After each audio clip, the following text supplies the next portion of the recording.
بسم اللہ الرحمن الرحیم۔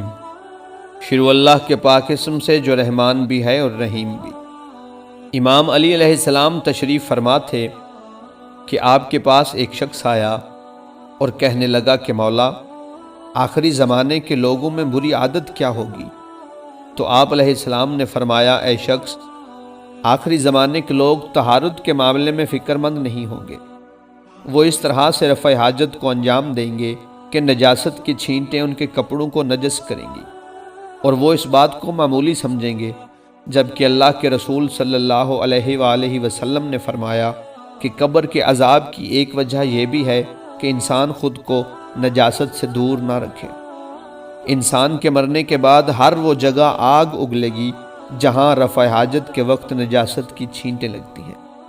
آپ صلی اللہ علیہ وآلہ وسلم نے فرمایا کہ کھڑے ہو کر پیشاب کرنے سے شیاطین اور جنات غلبہ پا لیتے ہیں اور انسان دیوانگی اور بھول جانے کی بیماریوں میں مبتلا ہو جاتا ہے۔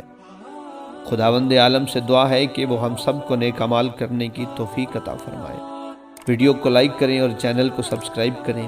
ملتے ہیں اگلی ویڈیو میں۔ اللہ حافظ۔